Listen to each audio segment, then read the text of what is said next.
All right, welcome everyone to the mindfulness presentation by Dr. Stephen Hoover. So glad you are here today. We are just thrilled to have Stephen with us. He was highly recommended by a Join the Journey community member, Linda, who just cannot sing his praises high enough. So we are just thrilled to learn more about what he can offer us when it comes to being mindful. So welcome. Thank you for being here today. Well, thank you. So this is a little awkward. Normally I do this in a class, so I'll do the best to get into the flow of this as though I'm talking directly to you. And I have a PowerPoint that goes with this. Today we'll be really getting at kind of the foundation of what I teach in the mindfulness-based stress reduction program. The program was developed back in the late 70s by John Kabat-Zinn. It's been around for quite some time, and there's a great deal of good research on it, which is kind of why I got into it.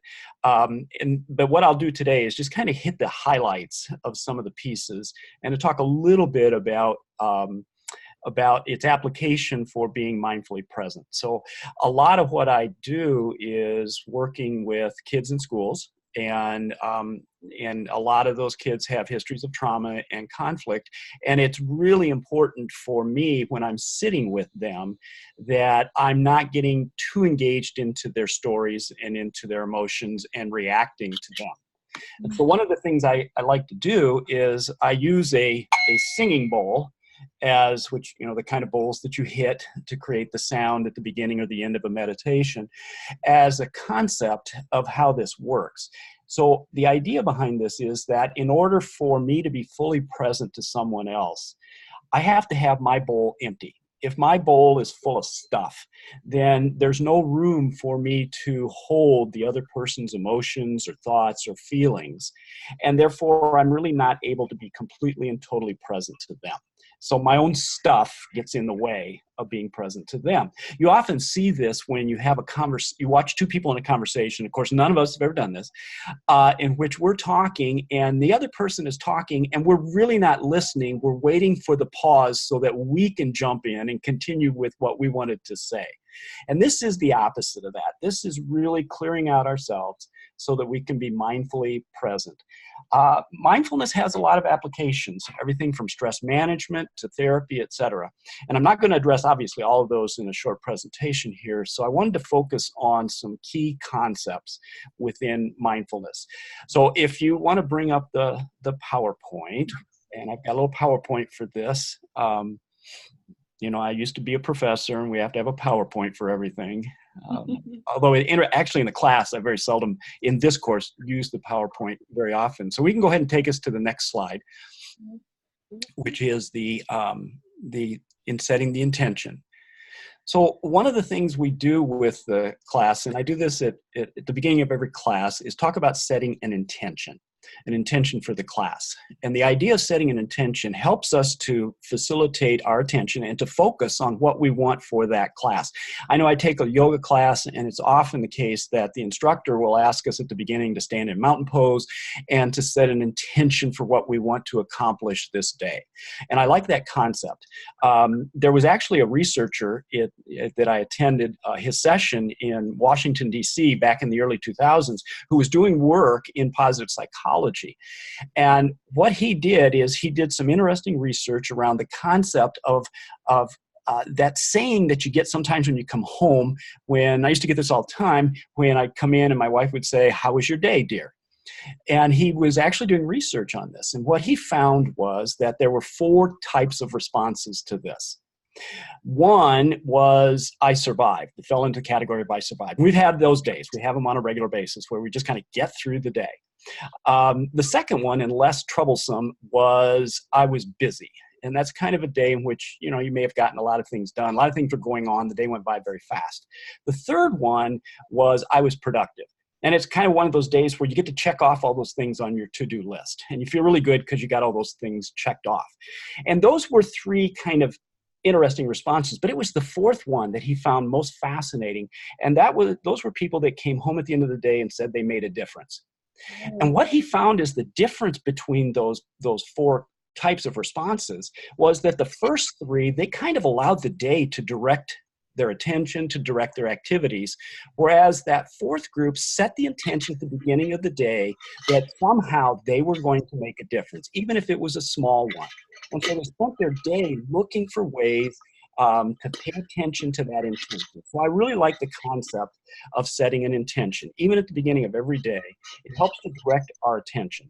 So the intention for this session is to begin looking at this concept of mindfulness. And if we can go to that next slide, which has, or actually the diagram. So I could not figure out how to get the arrows and stuff on the PowerPoint. So we have that little diagram of the triangle that we'll bring up that will help to kind of get the point about what we're doing. And I'll talk a little bit about this.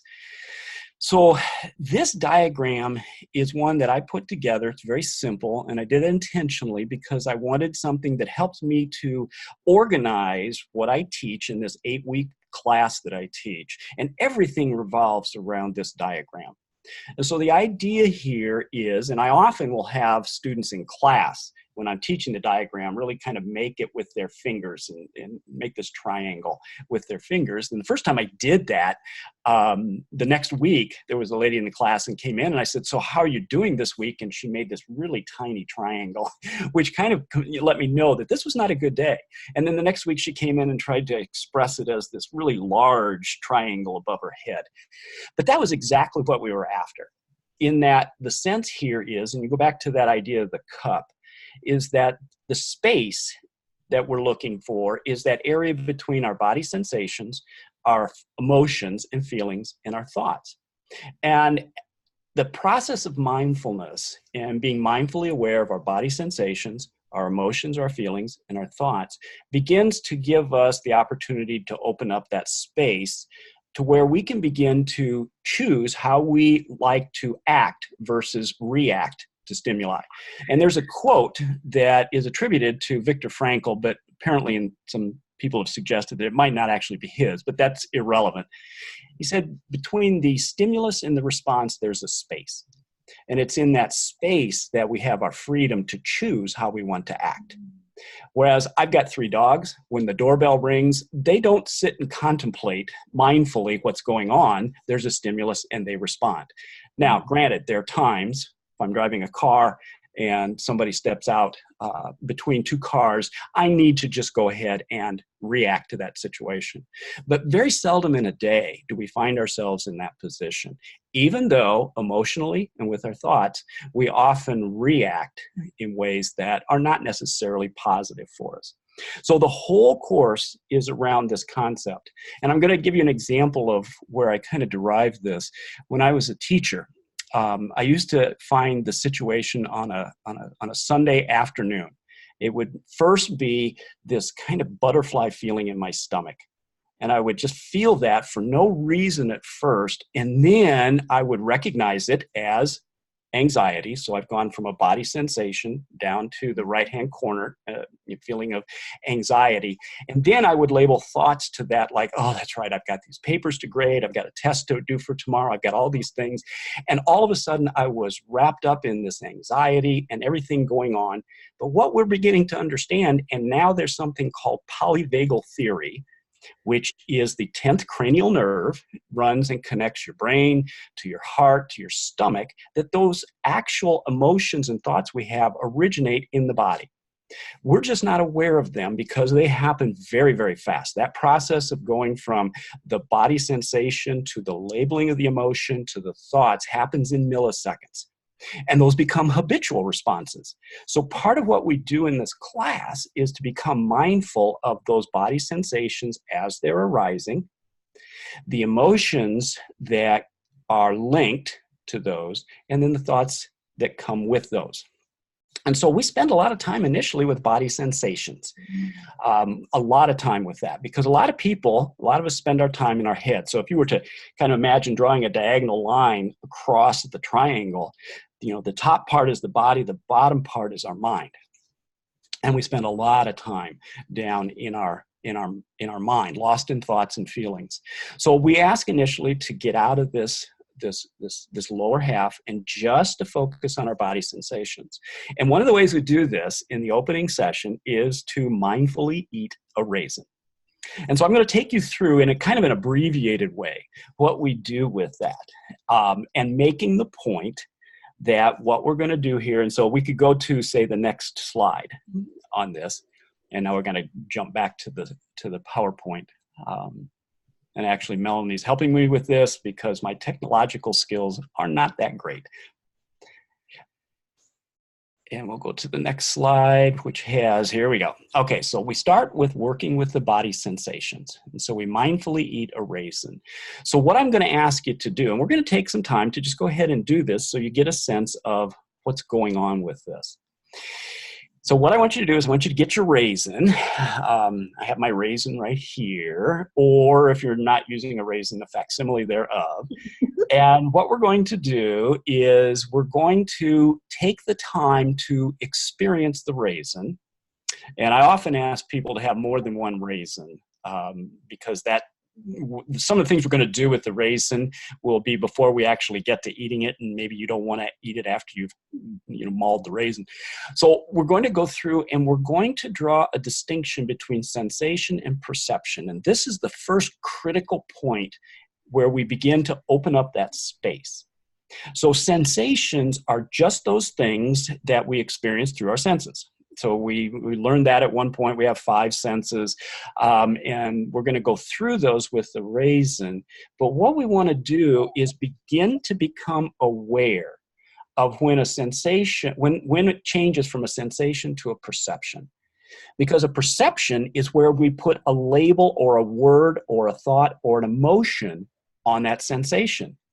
And as soon as we do that, there's a whole story that begins to hook us.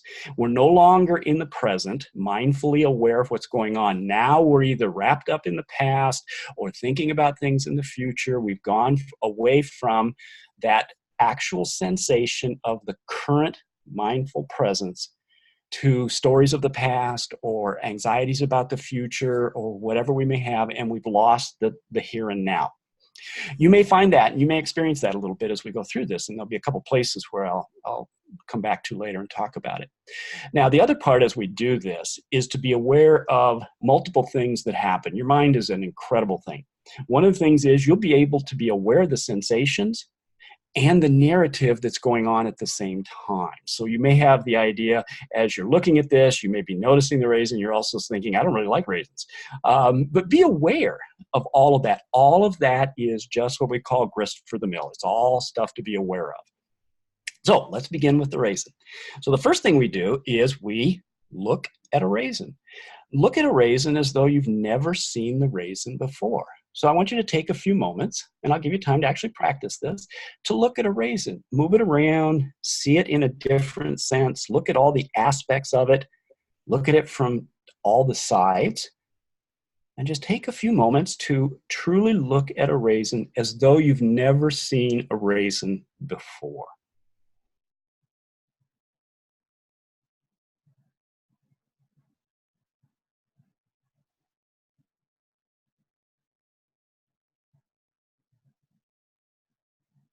And again, as you're doing this, be aware of what you're seeing, that sensation of sight, but also any narratives that may be going on, because that's also part of the process of being mindfully present.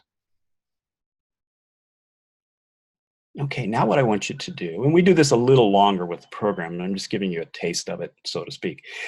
The next thing I want you to do is I want you to close your eyes, and I want you to feel the raisin. So we start by putting the raisin between our thumb and our index finger with the dominant hand. And I just want you to close your eyes and move it around a little bit and notice what you feel. Again, as though you've never felt a raisin before. And feel free to change the pressure a little bit, to move it around, to really explore with the raisin and notice the sensations of touch. What are you experiencing? What are you feeling?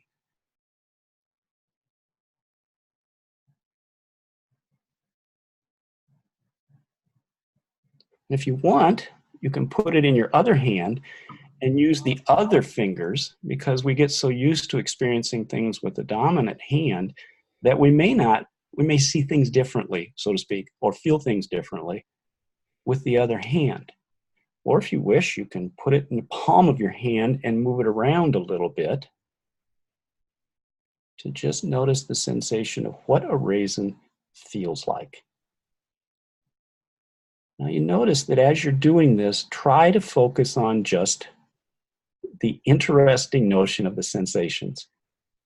Because you may use words like rough, coarse, sticky, and those are true, but those become perceptions. And as soon as they become perceptions, you're no longer with the raisin. And it's a small space between a sensation and a perception, but it's where we start. All right, now that you had an opportunity to do that, so we've looked at a raisin, we've felt a raisin, now we're going to smell a raisin. And so we take it up to our nose and just smell the raisin.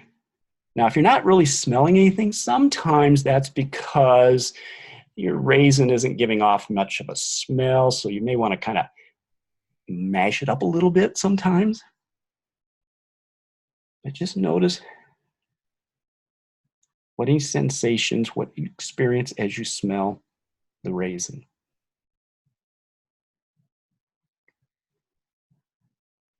And notice also, be mindfully aware of any thoughts that emerge at this point.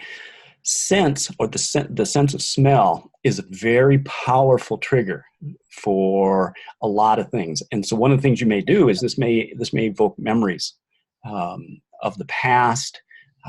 It may evoke a lot of different things. You just need to be aware of those. They're just memories. They're just thoughts and emotions that arise as we smell a raisin.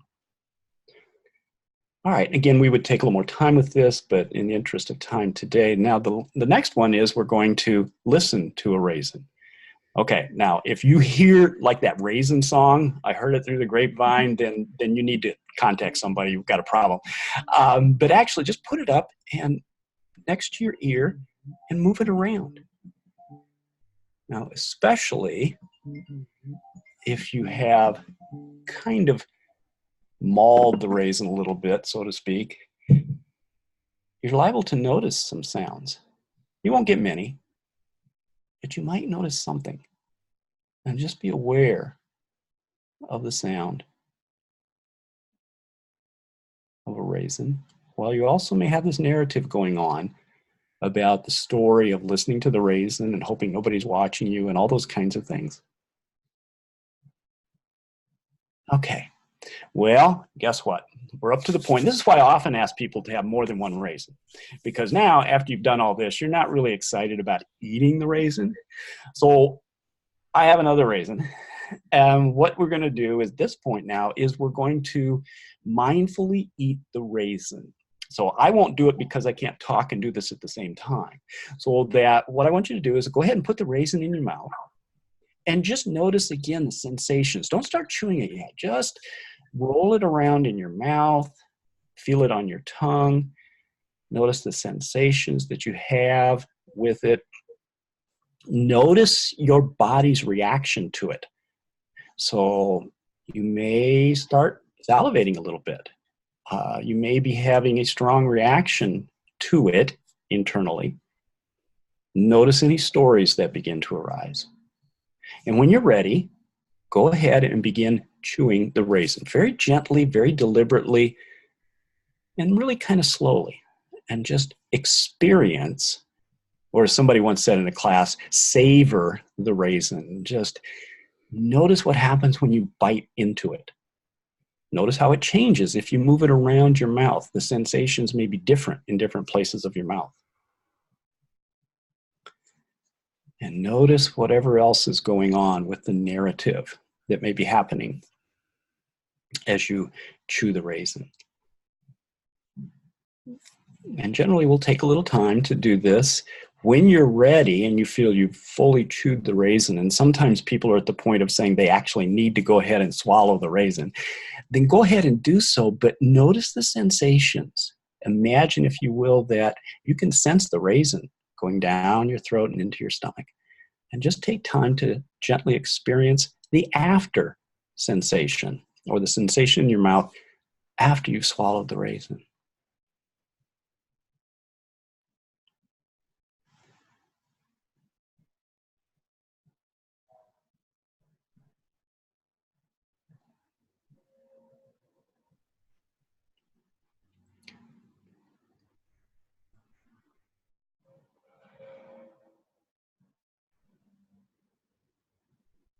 Okay. So at this point, then, I kind of like to hear back from people about how this went. What did you notice? What were your experiences? So maybe just a few comments here about what it was like to mindfully eat a raisin, to take the time. Now, in the class, we might do this over 10 to 15 minutes. So very slowly do we mindfully eat this raisin. So maybe just a really quick, I don't want to take up too much time here since it's so limited, about your experience. What was it like, Melanie? I had a really hard time slowing down with eating. Like earlier today, I ate while I worked, or a lot of times I'm eating as I'm packing the kids' lunches for school, or I struggle with just slowing down to eat. So that part, I had to keep telling myself, take your time. And I found that if I could close my eyes, that helped me to try to stay focused. But if I opened them, my brain kept wanting to go faster than I truly was ready to. And that is a really, really common way that we eat nowadays too. Mm-hmm. We consume a lot of food without even tasting it, without even really experiencing the food. And so that's a wonderful point, because I give homework during the program, things to try. And one of the homeworks from this is to eat one meal during the week mindfully. Now, what I mean by eating it mindfully, and so you have to do some preparation for this. I'm talking about once you've got all the ingredients from the store, or wherever you're going to get your ingredients, then the mindfulness part begins when you get all the stuff out of the refrigerator or wherever it's at, and you begin the preparation phase, preparing the food.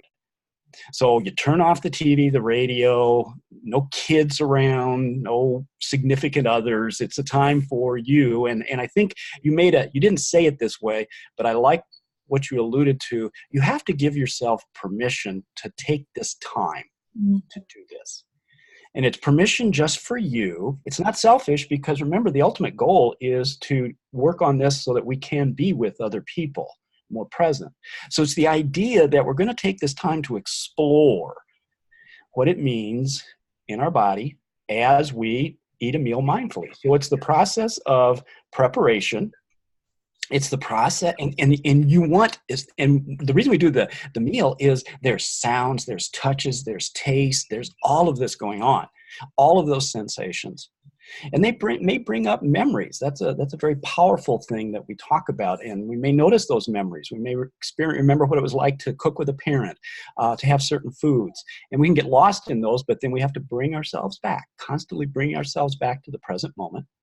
And then you prepare the food. Then you sit down and take your time to enjoy the food. Without the distractions, without the TV, unless you've got other people that are willing to do this with you. But even then, we're not talking. We're just really experiencing the sensations, and then afterward, cleaning up. And that actually all the sensations involved in cleaning up. Now, if you do this, and it takes time to do this, you're going to have a lot of sensations, experiences with this. And then the next week we come back and we talk a lot about what those experiences were. This is a great way also to tie the concept of mindfulness into one of the activities that we do later in the program. Is called gratitude.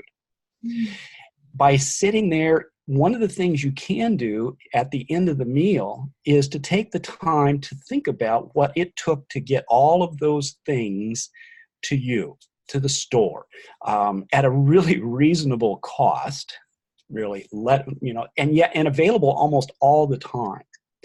So there's an opportunity here to introduce some gratitude practices into this, as well as the idea of beginning to look at slowing down a little bit, taking the time to fully savor our experiences rather than rushing through them so that we can get on to the next item on our to-do list.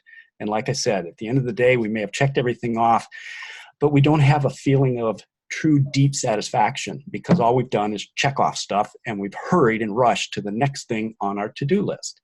So it's time to slow down, to eat mindfully. And so that's kind of the first homework assignment, so to speak, and the first activity we do in this is in getting us to begin to look at body sensations. So if we can go to the next slide, because the next thing we do in working with the body is that we begin what's called a body scan. Now, I'll take you through a brief body scan on this. We won't do it too long.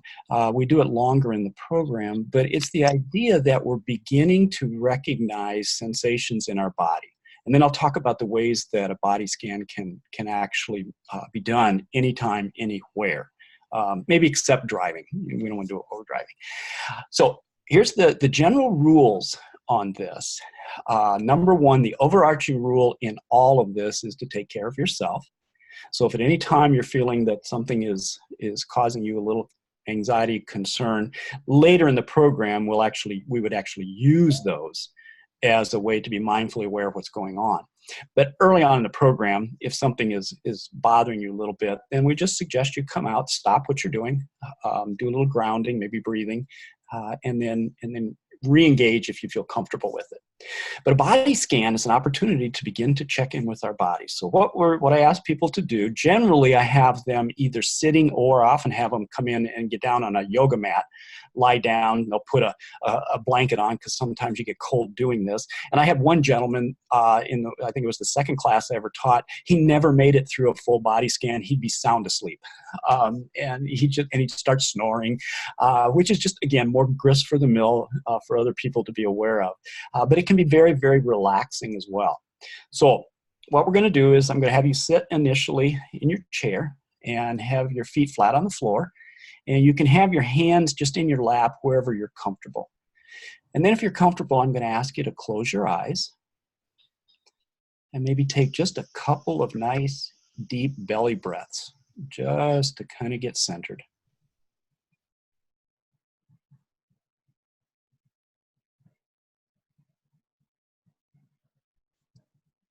And now as we do, I'm going to ask you to bring your attention all the way down to your right foot.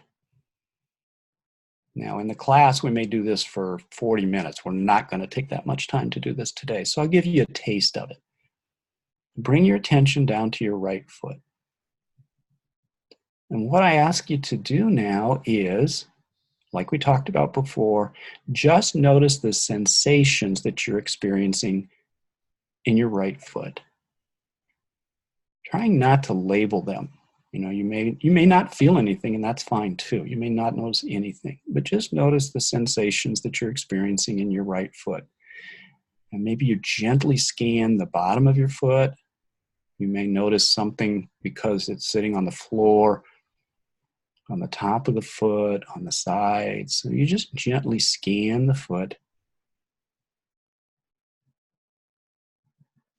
And should you notice anything that's troubling or tension, now what we do is we imagine on the in-breath, as we take the breath in, nice cool air is then directed down to the foot, so all the way down. Imagine the energy of your breath going all the way to your foot on the in-breath, and on the out-breath, any tension, any feelings in the foot, just gently flow into the ground. And then we gently bring our attention to the left foot. And we scan the left foot, noticing any sensations.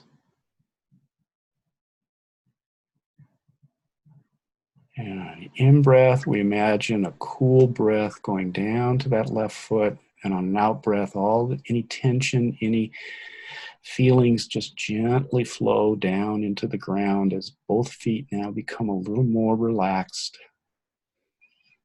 And then we're going to scan from the ankle up to the knee on both the right and the left, so kind of alternate. Again, normally we do these one at a time, but in the interest of time, I'll just give you a sense. So we scan up the right lower leg on the inside, on the front, on the back. Again, just noticing sensations. And the same thing with the left lower leg. And just noticing the sensations that we're experiencing. And then on an in-breath, we're going to imagine this cool energy going down to our legs. And on the out-breath, any tension, any anxiety, any feelings are going to just gently flow down and into the ground. As we bring our attention to the upper leg, from the knee to the hip, we just scan. You may notice because there's sensations on your bottom because you're seated, and trying not to label them, just notice that they're there. And the right leg, and the left upper leg, and we just gently scan.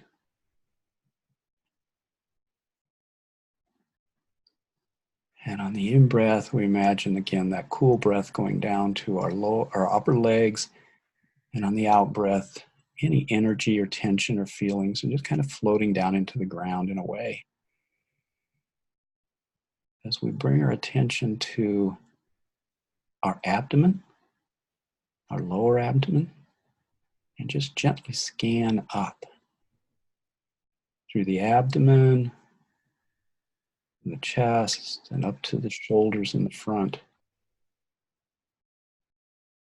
We may notice the sensations of our chest rising and falling, or our stomach rising and falling with the breath. We don't need to change anything, we're just aware of it. And we just notice that you may notice the sensations of your heartbeat. And again, on a nice inner breath, any coolness, any tension, any feelings can flow down on the out breath through the legs and into the ground. As we gently slide our attention to our lower back. And we sometimes take a little more time here because a lot of people carry tension and stress in their back. And we just gently scan from the lower back all the way up to the top of the back and the shoulders. And we take a little time just noticing if we're carrying any tension, we're labeling tension or tightness or feelings. And sometimes there may be an area that just you want to bring some attention to. Not that you need to change it, but it just needs some attention. And when you got that area in mind and you can kind of sense what's going there, just gently take a nice deep breath and imagine that cool air is directed toward that spot or to the back. And on the out breath, all of that flows down and into the ground in a way as your back kind of relaxes.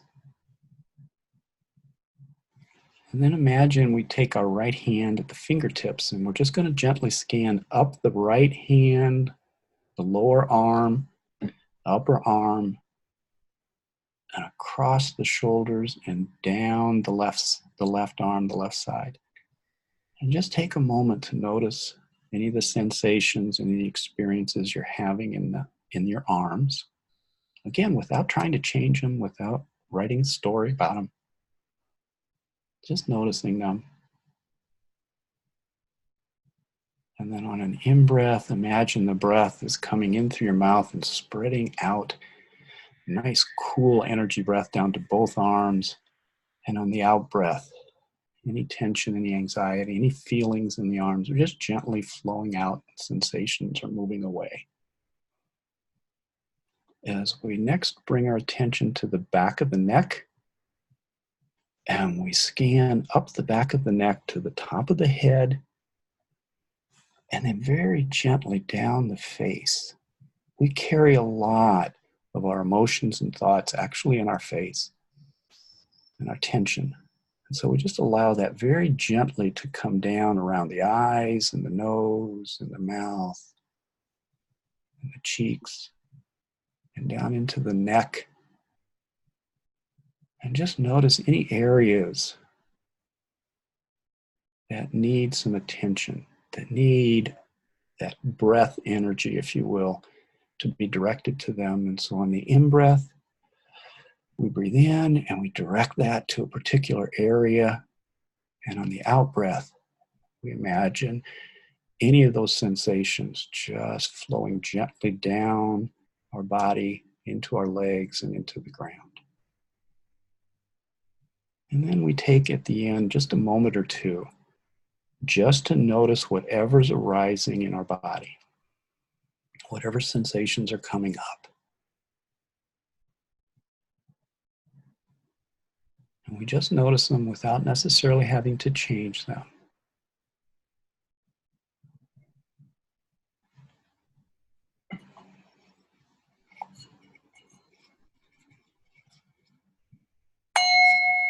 Okay, and we gently open our eyes and take a nice deep breath.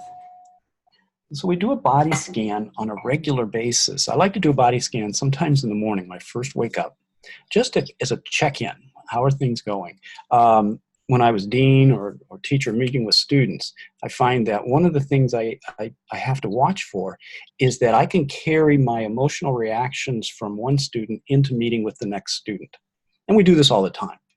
But by instituting a little bit of body scan between, I can check and see how am I reacting to what just went on before I carry that into my interactions with the next person. I can just check in. I can see that I'm carrying a little tension in my shoulders or in my back, or especially for me, I'll clench my fist. Not like I'm going to fight, but that's just one of the ways that I do that. And I can relax those. Sometimes I'll even stretch them a little bit. I find a body scan is something you can do whenever you start to feel those feelings emerge. So you're standing in line at the grocery store and it's taking that checkout person an awfully long time to get through this. And you start to feel that anger starting to rise, that anxiety. This is a perfect time. You got to be in line anyway. Not much you can do about it. So you take that time to just breathe into the sensations, notice what's going on. One of my biggest antidotes is smile. Smile at what's going on. It's not that serious. And relax a little bit into that sensation. So we do a body scan at the beginning of every class. It's a way to check in. What's going on? Where are you? How are you feeling? And the body scan then naturally leads to the next one we do, which is a part of working with the body, is the breath work. Now, today I'm really just going to be able to give you the overview of this, but we do a lot of breathing activities, again, working with the body.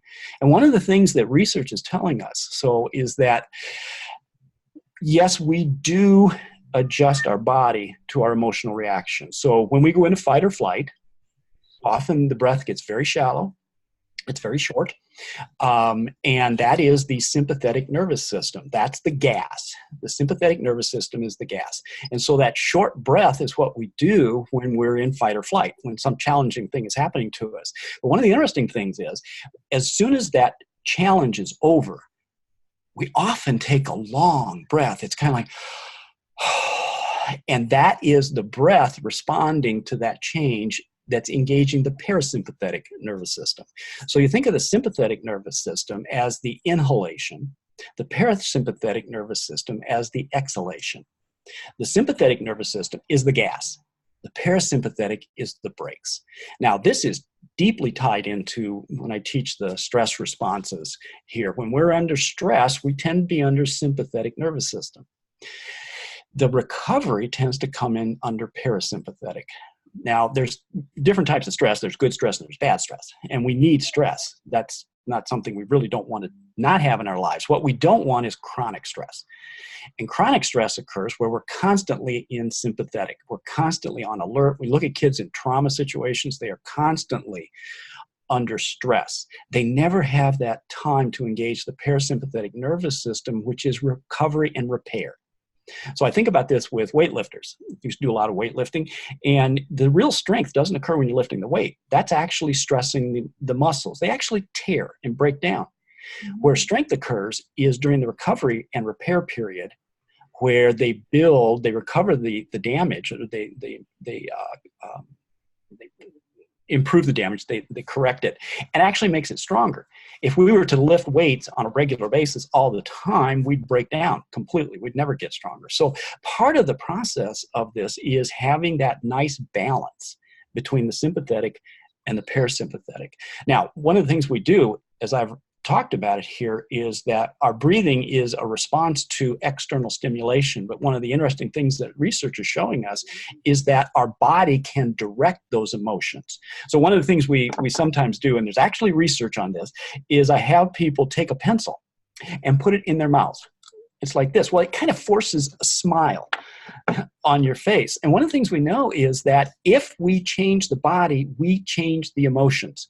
So if I do something that creates this smile, I actually can feel better about it. Now, it also may be that you're laughing at yourself and you're feeling a little ridiculous, but that's okay too.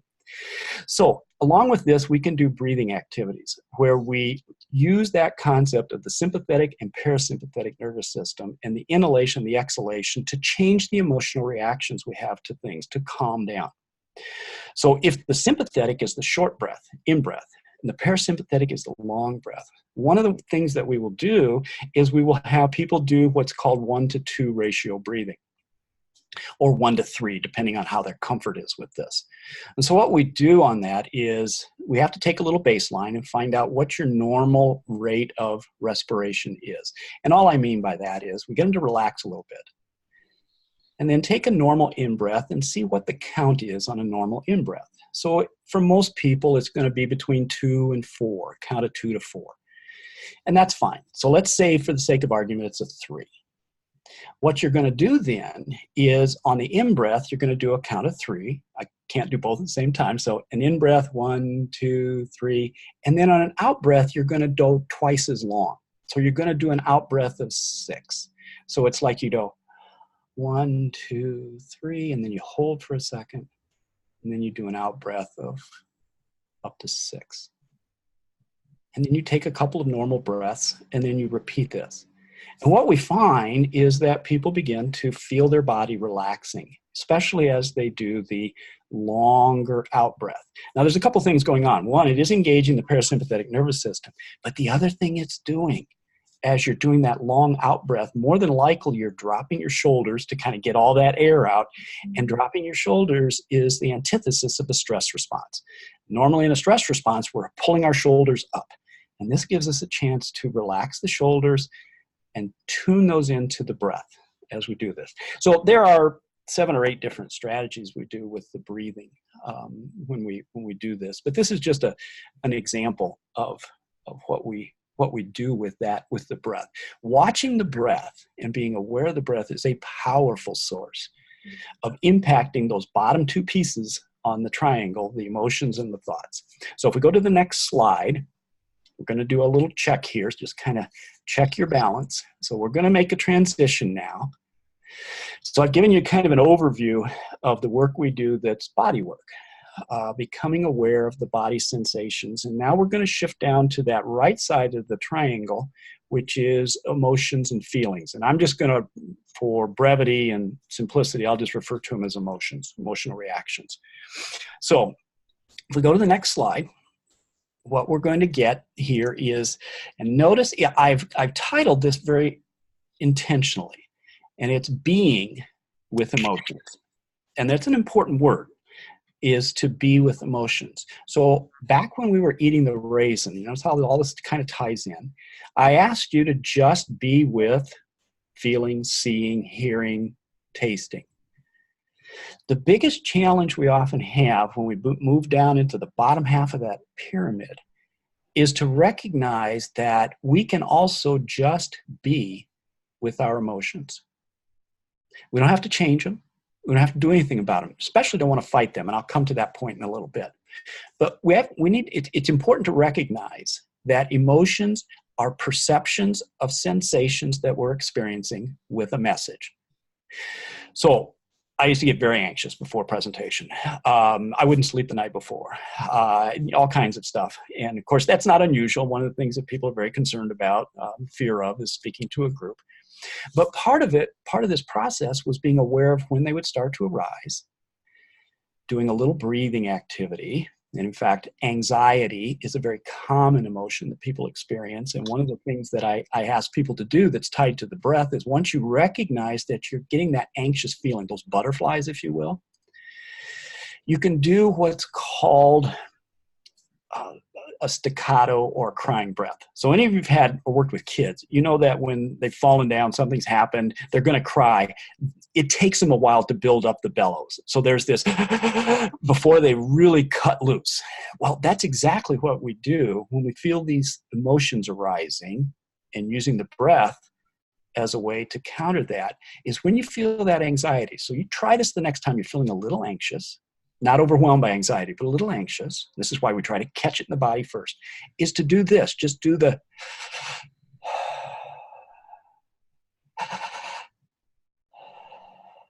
Now, you have to be careful. If you're with a group of people and you're feeling anxiety and you start doing this, they're going to think you're about to cry. So you can do it with being a little less demonstrative than I was. But it's the idea that I'm feeling this arise, and I'm going to breathe into the emotion. I'm just going to be with the emotion. So emotions are labels and perceptions of sensations that have a message. Now, emotional sensitivity allows for the awareness of the emotions as they arise. This is a really critical point. So as I'm noticing that anxiety is arising, I have a couple of choices. One, I can breathe into it, and that may be effective initially. But if I have time, and this is where we really move mindfulness into more of what we sometimes call vipassana meditation, insight meditation. I can take the time to explore and create a space where I can look at the message that the emotion is telling me. So when I'm feeling that anxiety before a presentation, I may want to distract myself. Those are typical things we do with emotions. But one of the things we know is that which we resist will persist. It'll come back later. So one of the things I may want to do is take the time to explore what is the message behind the anxiety. Maybe I'm wanting to do a good job. Maybe I'm wanting people to like me. None of those are wrong. But it's a way in which I can begin to explore what the message is. And then emotional intelligence allows us to choose how we act on the emotion. So there's perceptions, there's sensitivity, there's awareness, and there's intelligence. So we spend a lot of time playing with emotions and working with emotions. So if we can go to the next slide, because I'm kind of watching my time here. So we go from being with the emotions, and we spend a whole lot of time on that. So I've given it a very brief overview, to actually working with emotions. So as I said, you'll notice at the bottom of the slide, emotions, we often distract ourselves. We often do things when we experience those. But one of the things that, I've used the weightlifting metaphor before, that which we resist will persist. Emotions that we suppress, they go down in the basement and they lift weights. And they wait for us at the worst time, and all of a sudden they come charging in full blown. So one of the things we do is try to work with emotions and kind of catch those emotional reactions. Often they're habits that we've used to facilitate and to protect us. So anger is an example. Many men use anger as a way to keep from feeling other emotions, or keep from being emotionally intimate with other people, or a way by which they can't express certain feelings, but they can through anger. And so that's a way by which we begin to understand what are those messages, what's really going on with the emotion. This is all predicated on a very fine point that I like to make in all of this process. And in this program, we don't try to fix anybody or heal anybody. We really can't. What we can do is we can help people to recognize that all of us, and I like to use the metaphor, the concept of a gem. We all have a perfect core goodness to us. Some people talk about it as a divine spirit. I like the idea of this just perfect crystal and gem that we're born with. But over time, life has crusted over this thing. And these habits are things we've done to protect ourselves, and we have to at times, against all of the vicissitudes of life, all the things. And now these habits have crusted over, and they're how we react to our emotions, how we react to other people. So again, that bowl is not empty. It's got a whole bunch of stuff in there, and life has crusted over this core. Mindful practices help us to begin to recognize those emotions, what I've done, what's working for me, what's not, and to begin to kind of lift those off a little bit. But there's a caution here, and we spend a little time talking about this caution. It can create a vulnerability.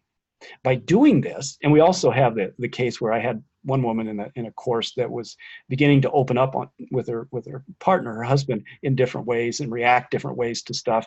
And that created a problem for him because he had built up expectations of how she would react to things. And when she wasn't doing that, he didn't know what to do with that. He wanted her to be the way she had been before. And so we open up this work with emotions. We open up the opportunities to look at how these are working for us, in what ways these are helpful, or maybe creating barriers between us and others. And so it can create a vulnerability. So we spend a lot of time talking about how emotions react to us, or we react to our emotions and how we facilitate them. The core thing here is we don't get rid of emotions. That's not the point of mindfulness. Mindfulness is not to have thoughts. It isn't to not have thoughts or not have emotions. It's how we react to those. It's how we use them. So there's a great quote or poem, and it's the next slide here, by Rumi, that's called The Guest House. And I share this at every class, with every course. I share this a lot. I'm doing a workshop up in Brainerd, and I'll share this with them. And I think it's a great way to get at the point. So I'll just read this as we go through. And the poem is The Guest House by Rumi. This being human is a guest house. Every morning, a new arrival. A joy, a depression, a meanness, some momentary awareness comes as an unexpected visitor. Welcome and entertain them all, even if they are a crowd of sorrows who violently sweep your house empty of its furniture. Still treat each guest honorably. He may be clearing you out for some new delight. The dark thought, the shame, the malice, meet them at the door laughing and invite them in. Be grateful for whoever comes because each has been sent as a guide from beyond. The idea here is that one of the things we do, and I will often take the case where when an emotion comes up and it's strong, actually to put it in a chair next to you, and talk to it. Hello, anxiety. You're a good friend of mine. I know you're coming here again, and you're wanting to distract me from some things. Let's talk, but ultimately, I'm going to ask you to just kind of stay over there for a little while. And so we purposely, mindfully put them over there. They're not gone. They're kind of over our shoulder here, but they're not running the story anymore. And that leads us into our thoughts. Our thoughts are narratives we lay over those sensations and emotions. So one of the fascinating things when we talk about stress, there's a great book called My Stroke of Insight. And I strongly recommend you. Jill Bolte Taylor is the author of it. And she's also got a YouTube or a TED Talk where she talks a little bit about that. But there's this wonderful quote in the book where she talks about the physiological reaction we have when something happens to us, when we go into fight or flight or full stress. And it reminds me of those Wild Kingdom shows. I'm old enough to remember when Wild Kingdom was on television, and you see that little gazelle that's on the prairie or the savannah, and it's minding its own business. And of course, over there lurking in the long weeds is the lion, the tiger, whatever. And it takes off, and there's this, race across the savannah. And in my story, the gazelle gets away. And we ask the question, what does the gazelle do? Well, if it were us, the first thing we'd do is pull out our cell phone and say, do you know what just happened to me? And then we would go through a whole series of things. We spend the whole day going over and over and reliving what just happened to us. Well, what does the gazelle do? The gazelle shakes. That's a body response. It may void itself. And then it goes back to its life just as it was before. So Jill Bolte Taylor, who is a physiologist, a biologist, it's a fascinating story about she had a stroke and her recovery from the stroke. But she has this quote that from the time the stress response happens until the physiology of it is gone, those chemicals are washed out of our body, is 90 seconds. Now think about the last time you were in full flight or fight. Afterward, it didn't take 90 seconds for you to get over this. Why? Because we relive it through our thoughts and our emotions. We keep going over it and over it and over it and over it ad infinitum. Now, in some cases, I use the case of what I call justifiable anger. When somebody cuts me off, I'm angry, and I actually don't want that to go away. I feel justified in my anger. I'm angry, and I have every right to be angry and mad. Of course, the reality is the only person that's being damaged by that is me. The other person who cut me off is long gone. Doesn't even know maybe they cut me off. So all I am doing is, it's like holding a hot coal in my hand. The only person that's hurt by that is me. So part of the working with thoughts is to recognize that they're just thoughts. They're just thoughts that emerge. If we can go to the next slide. And we talk about thoughts as leaves on a stream. And we create a space between you and the thought. So the purpose of this first part there, you and the thought, so often we identify with the thought and the emotion. Stephen Hayes, who's developed what's called acceptance and commitment therapy, talks about fusing with it. I'm angry. When I say I'm angry, now I've identified with anger. I am angry. A way to begin to open up a little space there is to recognize that I'm not angry in that sense. I'm not angry. I'm having an angry thought. In other words, I am not my emotions. I am not my thoughts. I'm more than them. That begins to give me a little space so that I can decide how I want to act on that anger versus simply react to the anger, to go back to the center of that triangle. So one of the things we can do is we can allow thoughts to emerge. And then there's this little practice where we imagine sitting by a stream in the fall. Minnesota's a great place to do this. And as the leaves are going by on the stream, as a thought comes up, imagine taking that thought and laying it on one of those leaves and just allowing it to go down the stream as it passes away. Sometimes we can do that as clouds, allow a thought to emerge as though a cloud, and it goes across and it goes away. And we do that practicing with small things. It's a very challenging thing to do some of this mindfulness stuff when you're in full flight or fight. So it's best to practice it over time. So a final couple of slides. I know we're running out of time and I need to get to the final little piece here. There are a couple of slides here that are just examples of practices. And I think, Melanie, we'll just skip those right now and go to the last slide, which is, I think, one of the closing compassion meditation. This is probably, if you do one thing out of this, I strongly hope that you would do this. The research on this is really, really effective and good. So I'll take you through this. It's being recorded, so you can kind of come back to the sayings if you need to on this. So what I'm going to ask you to do is get back in that position, close your eyes, maybe take a nice deep breath, and I'll take you through a compassion meditation, at least the one I use for this. And we start by giving compassion or loving kindness to 4 different people. That's the process. But we begin by giving it to ourselves. And there's a very simple little saying. Now, if you go on and you Google compassion or loving kindness meditation, you'll find lots of sayings. I don't use those because, quite honestly, they're too long. I can't remember them. So this one is very simple. It's very straightforward. And so you get a picture of yourself.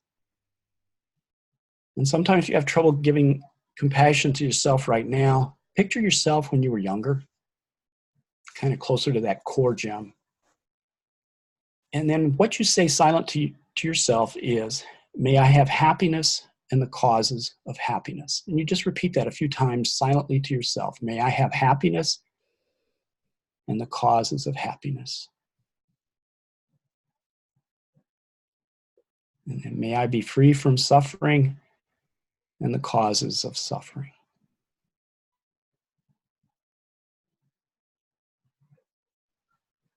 And you would sit with that for maybe a few minutes.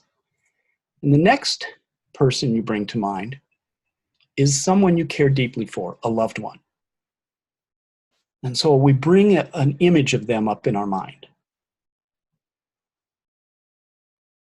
And picturing that person and recognizing that, like you, they want to be happy. They also want to be free from suffering. And picturing that person, may you have happiness and the causes of happiness. May you be free from suffering and the causes of suffering. And repeat those. We would repeat those several times, just picturing this person. And imagine you're saying it in your head, but as you say it, imagine it's coming actually from that space around your heart, that you're sending this out, this compassion, loving kindness. And the third person that we do this with is somebody who's relatively neutral. So someone we may see at the store, someone we may see, recently I was sitting here and the mail delivery person came by. I have no idea what his name is. So we pick somebody that we don't have strong feelings, but we bring them to mind. And picturing that person, may you have happiness and the causes of happiness. And may you be free from suffering and the causes of suffering. And again, we repeat each one of those several times. And then the last person we do this to is someone with whom we have some challenges, a person that's difficult in our lives. And we picture that person and we recognize that, like me, like my loved one, like that neutral person, this person also wants to be happy and free from suffering. They may not be using skillful means to do this, but they do. And so picturing that person, may you have happiness and the causes of happiness. May you be free from suffering and the causes of suffering. And we say those several times, each one several times, while we picture this person. And then some people, in closing, like to just imagine all beings, if you will. So it can include human beings, it could include animals, it could include the planet, the universe, whatever. And just imagine that they're saying, may you have happiness and the causes of happiness. May you be free from suffering and the causes of suffering. As though we're kind of sending that out, so to speak, to all people. And then we take a nice deep breath and we come back out. Now, one of the things that research has shown is that doing the compassion meditation in the morning sets a stage for a different way that we interact with people during the day. And there's some really solid research that's showing just doing a 5-minute, 10-minute compassion meditation in the morning can reduce stress. It improves our interactions with people. It has a lot of positive benefits. It also, to kind of pull us all the way back to the beginning of our session here, it also sets us an intention for the day to bring more compassion and kindness into our lives. Thank you. I think I've done it almost, I'm a little over, not too bad. I apologize going through it very, very fast. Well, that was amazing. I don't know, Marie, do you have any thoughts you want to share going through this experience? Sure. First of all, I actually am a former teacher, so I was right there with you on all of this. But I have gone through a lot of mental health issues, and one of the things that I really struggle with is mindfulness, being in the moment. Body scans are horrible for me because I'm having a dialogue in my head all the time. And so really, truly practicing this while my kids are at school, I've got the whole place to myself. I took a lot of notes. I have a lot of, things that I can look back on. This is something that I really do think should be at the beginning of my day. Because I'm one of those people who, as a single mom with 2 kids who have special needs, I don't do self-care very often. I am one of those people who, when you talk about chronic stress, that's my life. And that's what my kids' lives are. And so as I heal myself and get to a point where I'm being more mindful and I'm being healthier, I can help embrace them and help work on those skills with them. Absolutely. And one of the things that I didn't get a chance to talk about is some of the mindful meditation strategies we do. And I find that people often need to not do sitting meditation right off the bat. That they move too quickly to that. So that's why we do things like gentle yoga, movement. My favorite of all time is just walking meditation, just to find a path and just to gently walk back and forth. I find sometimes that I need to move, that if I'm too stressed, I'm at a point now where if I'm pretty stressed, I can sit and do the meditation, but not when I started. I needed to do something rhythmic, something slow. And walking meditation is a really wonderful way to just be fully present to the sensations of walking and just allow those steps, and it becomes rhythmic. And with time, one of the things I find myself and people in the class, they really begin to slow down in their steps. It becomes very meditative. and slowing. I used to do a lot of swimming, also very meditative. When you just get into that rhythm and your mind can just relax and all you hear is the sounds of the water and you feel the water over your body, it's very much meditative in that sense. So I think everybody needs to find something. My mother used to garden, and I think that was her meditation. It was just that feel of the earth, the smell of the earth, doing those kinds of things was a way for her to de-stress. I will recommend, and I just got it yesterday, so I'm only partway through it, but Stephen Hayes, who developed acceptance and commitment therapy. Don't get too hung up on the word therapy. He's written a great book, and he is one of these, what we call third wave therapists that is bringing mindfulness into their practice. He is really into the mindfulness component, and he's written a book called The Liberated Mind. It is wonderful. It is, I've started it yesterday. I stopped reading it long enough to do this little session. I'm babysitting my grandson tonight, so I won't be able to read it tonight, but I will have it done in the next couple of days. He really draws on a lot of the things that we've talked about, dealing with emotions, dealing with thoughts. What he doesn't do is what would be the top of my pyramid, the body part. He talks a little bit about some of that, but I like to incorporate and start there because that's something people can relate to sometimes a little more easier than sitting and doing a sitting meditation. But you're absolutely right. It's very easy to get caught up in our days, and then our days are over and we don't get them back. They're gone. So thank you. Yeah, thank you for sharing. Thank you for participating right in here with us. We're appreciative of both of you very, very much. And I just wonder, for those that will watch the recording later, what would you suggest be some next steps? So if we wanted to, locally in the St. Cloud area, how could we see your class, take part in your class? What would our next steps be? So I'm doing a 6-week class. Let me just grab real quick. Yeah. I'm doing a 6-week class at Whitney Senior Center. I've done it there before. They wanted me to do it during the day this time to see if we get different people in there. So it begins September 24th, the end of this month, and runs for 6 weeks. So it's the 24th to October 29th. It's 1 to 3, and I know that can be a problem, with an all-day Saturday retreat on the 26th of October. And that's where we spend a whole day actually in silence, but doing a lot of the things that we're doing here in short half-hour segments. That can be intimidating to people, but by the time we get there, they're well ready to do that. And I've never had anybody that didn't actually enjoy it. Then I'm also going to be meeting on Wednesday of next week with some people at the university about maybe offering the full 8-week class. I would like to either do it October and November or maybe in the spring. So those are some options that are, one, right now, registration is open at Whitney for that. And the other one, I can let you know. So if we do put something together, October, November, I can send those dates to you.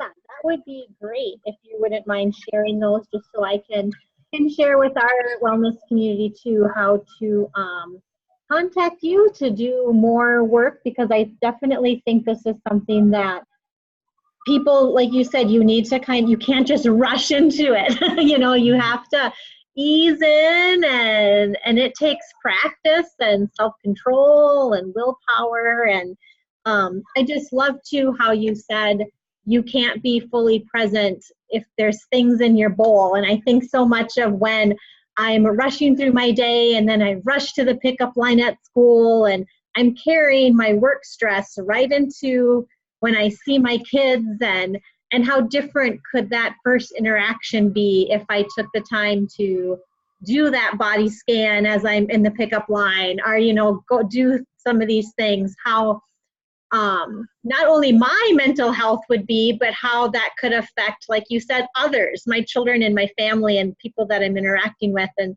so I just thank you so much. You've given me for sure a lot to think about, and I definitely look forward to learning more, and I hope that you will stay in touch in this community. I will. I will. Thank you. All right. Wonderful. Well, I'm going to stop my screen share here. And then is there anything else, Marie, that you wanted as far any questions before we wrap up or anything you'd like to add? I just the thought that I had with the body scan between work and school. I have a friend of mine who between work and picking her kids up, she does what she calls her van dance party. Nice. And it's the idea of physically shifting your body. It's kind of like putting that pen in your mouth and smiling. Find a song, do a little bit of movement, change your perspective by changing your body. So I thought that kind of connected to what we were working on. Yeah. Very much. And I think a lot of the times there's all these strategies out there and you kind of begin to collect them. And it's really nice because some things will work for one person, not for another person. So you really do need to make these practices your own, and really find ways to do that. Absolutely. Well, thank you again. I'm just beyond honored that you took the time to be with us, and we will definitely be in touch. Thank you. All right. Thank you so much. Bye. Bye.